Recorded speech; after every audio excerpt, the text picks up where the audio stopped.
ئەنجامی کۆتایی کاندیدکردنی ئەلکترۆنی بۆ وەزارەتەکانی حکوومەتی داهاتوو بڵاوکرایەوە و زیاتر لە 15,000 کەس کە زۆربیان بێلایەنن خۆیان بۆ وەزارەتەکان کاندید کردووە. سەرۆکوەزیرانی ڕاستپێراوی عێراقیش فشاری لەسرە بۆ پەسەندکردنی چەند ناوێک کە ڕەزامەندی لەسەریان نییە.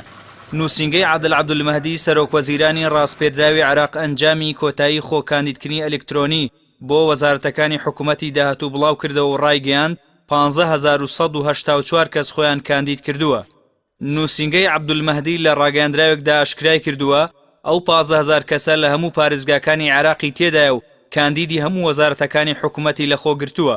ئاماژەی بۆش کردووە 1778 لە کاندیدەکان هەڵگری بڕوانامەی دکتۆران کە دەکاتە 112 تێکڕای کاندیدان، هاوکات 114 کاندیدەکان کە دەکاتە 2200 کاندید خاوەنی بڕوانامەی ماستەرن.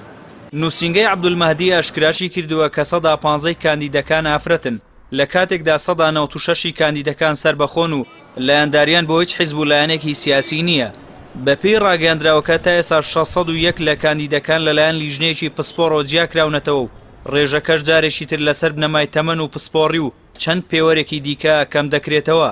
لە قۆناغی داهاتووشدا کاندیدەکان لەلایەن لیژنەیەکی تایبەتەوە چاوپێکەوتنیان لەگەڵدا دەکرێت و وردبینی بۆ بڕوانامە و سیڤیەکانیان دەکرێت. لە لایەکی ترەوە محەممەد سالم پەرلەمانتاری هاوپەیمانی سایڕون کە موقتەدا سەدر سەرۆکاتی دەکات ڕایگەیاند چەند هێزێکی دەرەکی هەوڵ دەدەن عادل عەبدولمەهدی ناچار بە قبوڵکردنی چەند وەزیرێک بکەن کە خۆی ڕەزامەندی لە سەریان نییە.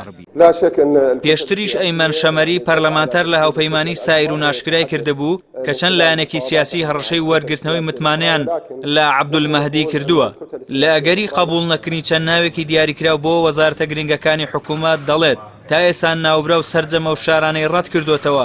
ئاماژەی بەوەش کردووە گەر عەبدولمەهدی سەرکەوتوو بێت لە حکوومەتەکەیدا هیچ لایەنێک ناتوانێت متمانەی لێ وەربگرێتەوە.